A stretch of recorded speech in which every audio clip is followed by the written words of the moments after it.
Hi everyone, it's Carmina. Welcome back to my channel, Your Stars Align. There's a website with the same name where there are articles and info about readings if you want to get a reading and stuff like that. So let's get to today's video. I was thinking that, there is only like 1 month and 1 week until Saturn changes changes signs. I said heights because Saturn's in Sagittarius right now, right? And Gemini says that Sagittarius is related to falling from a height, right?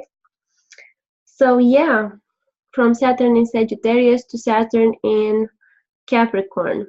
Capricorn is of course one of Saturn's home signs, so he's gonna be very cozy and familiar with it.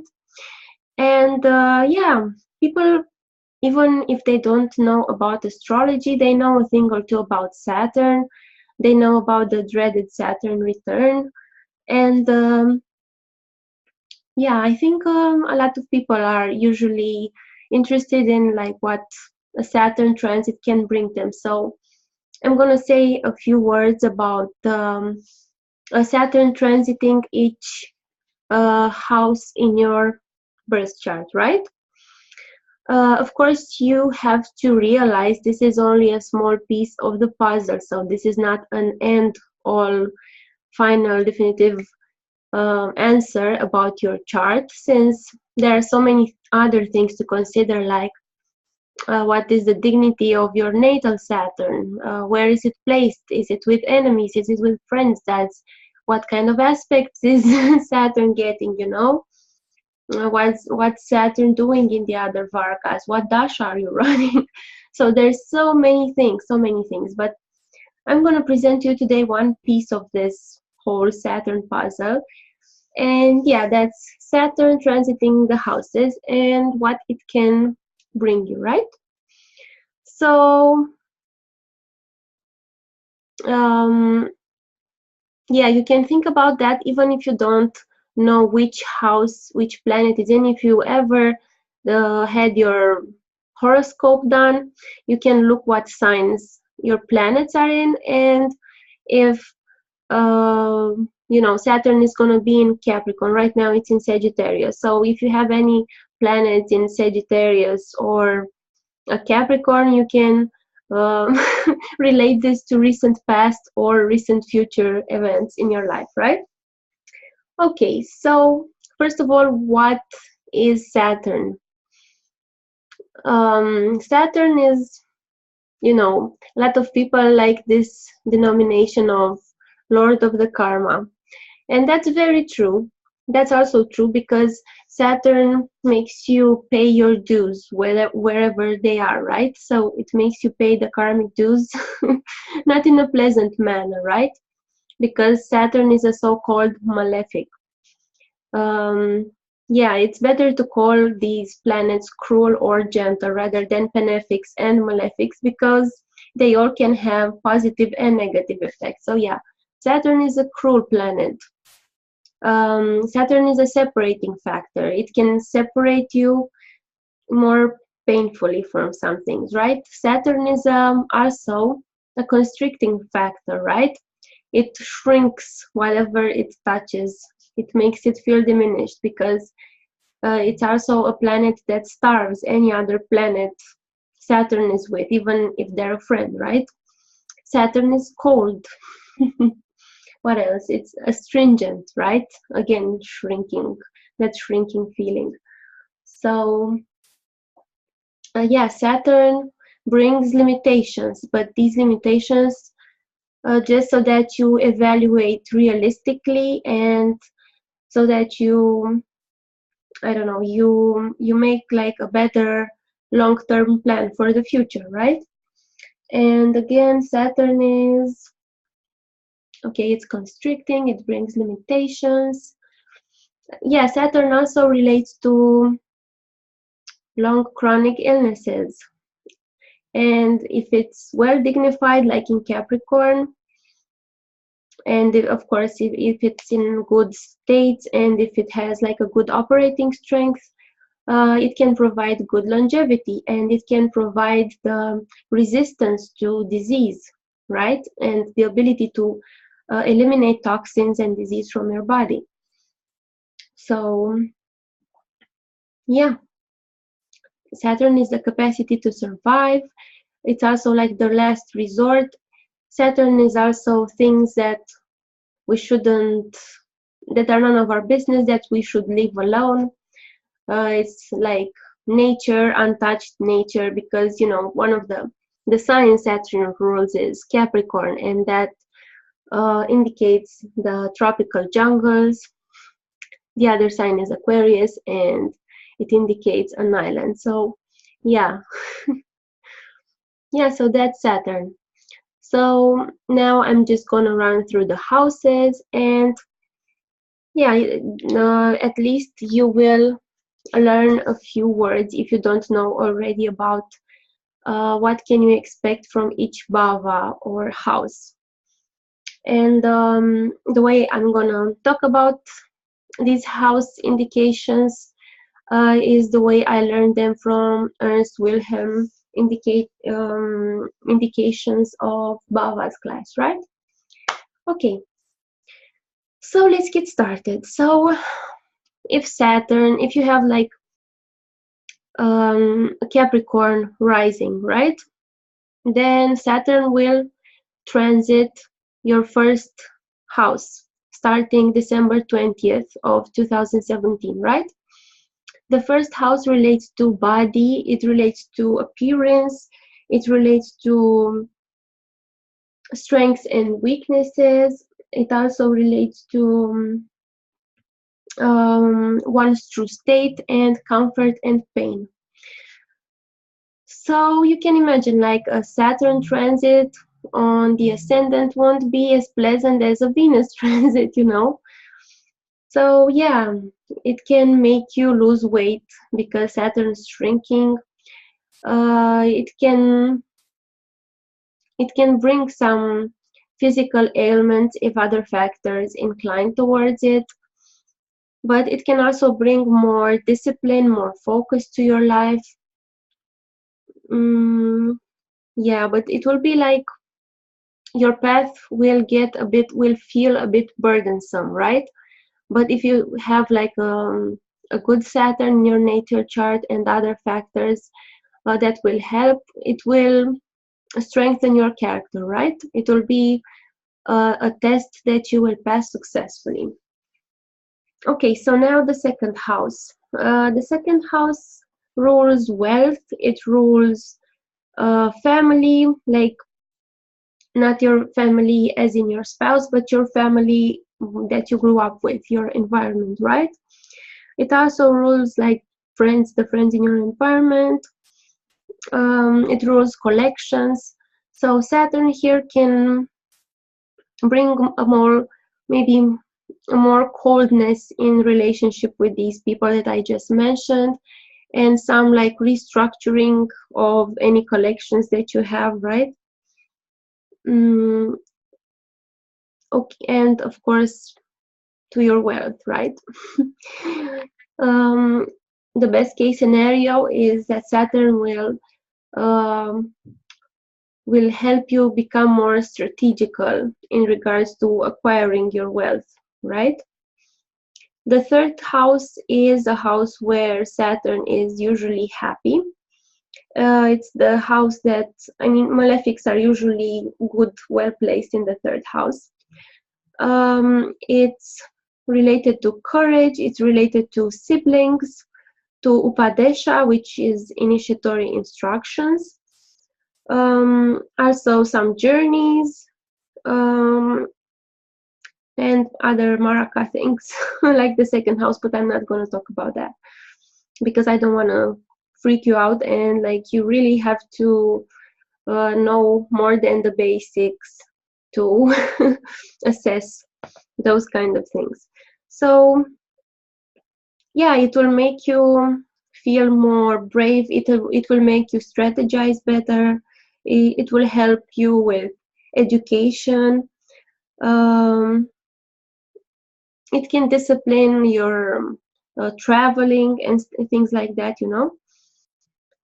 Okay, then the fourth house. The fourth house relates to vehicles, to mother, and especially relatives from the mother's side. It relates to happiness, and it relates to land, of course. It relates to home, to house, and Saturn transiting the fourth is not really good for your mental peace, right? Because the fourth cusp in the natural zodiac is related to Cancer, and that's the sign of the moon. And when we get Saturn here, we tend to be more I don't know, separated from our true feelings, our true emotions, right? And we tend to lie to ourselves and to others as well. But for real estate, Saturn in the fourth can prove auspicious, right? It can bring some real estate dealings and stuff like that. And Saturn in the fifth. Okay, so the fifth relates to yantra, which is amulet, to mantra, to knowledge, and also to intelligence, to children, and to fall from royalty. So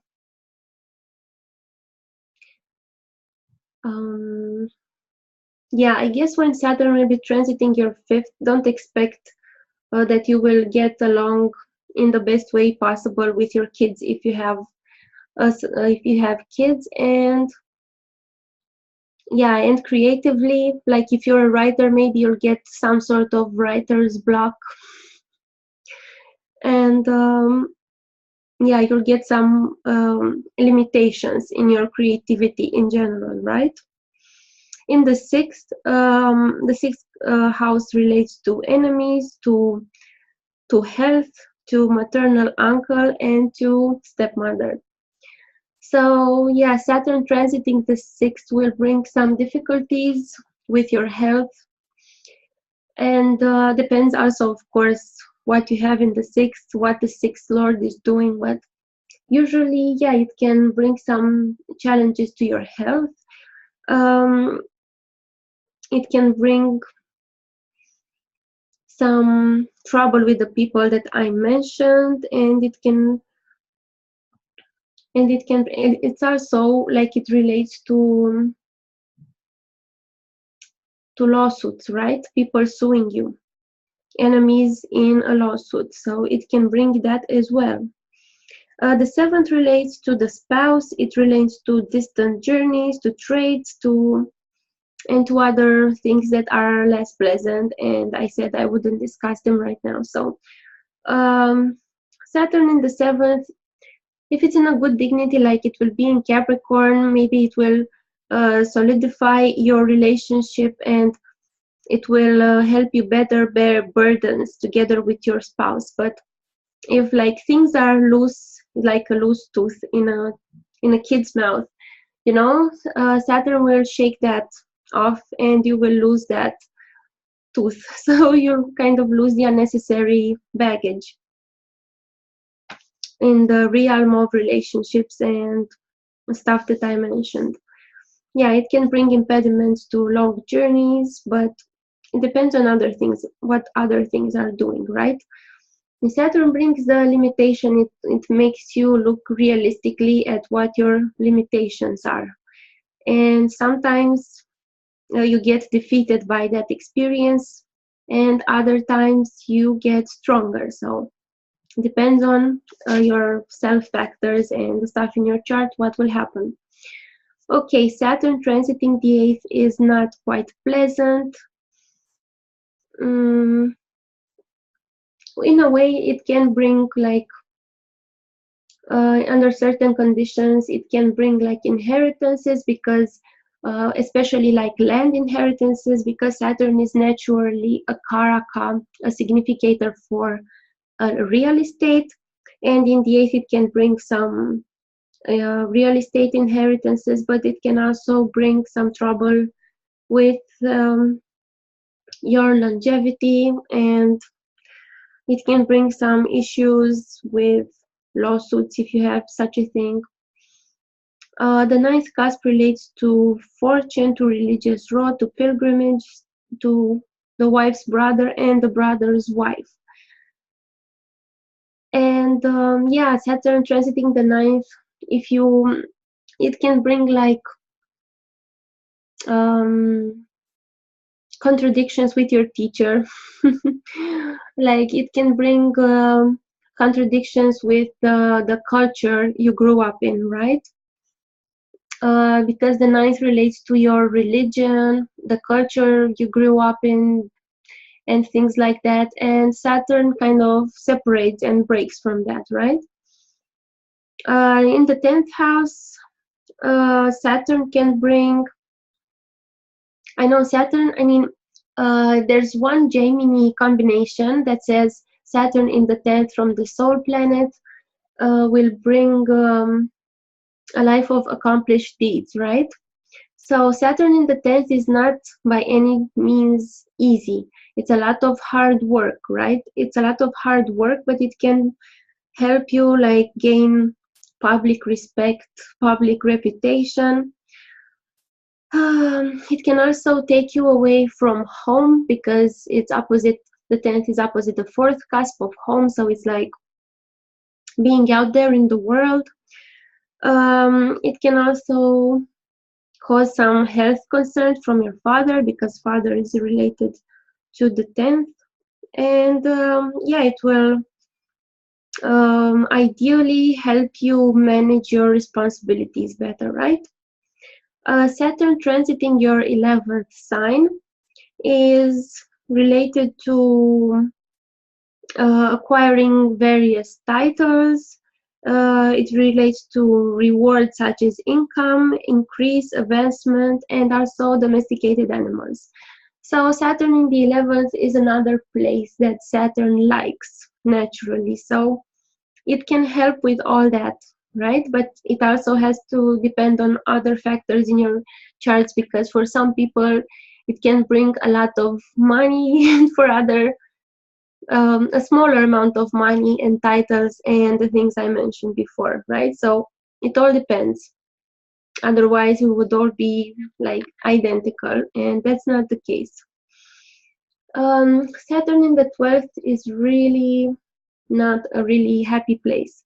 The 12th house also relates to sleeping, among other things, and having cruel planets in the 12th can add to insomnia and trouble with your sleep, right? So the 12th cusp is the last one, the last cusp in the chart, and it relates to loss, to expense, to the result of enemies' actions, to the gain of last possessions, right? So if you have, for instance, a lawsuit which happens in the 8th house, the result can be seen from the 12th house. Saturn transiting your 12th is not such a happy place for you. Like it will bring you a lot of anguish, you know. So I think that's about it. I'm not gonna make this into a very, very long video. If you're interested in knowing like particular details about your Saturn or any other planets in your chart, you can contact me for readings. The contact details are on my website, yourstars-align.com. And also, if you have any requests or ideas for videos, let me know, and I'll do my best to do that. Okay? So the parrot says bye, and I say bye too. And yeah, see you later.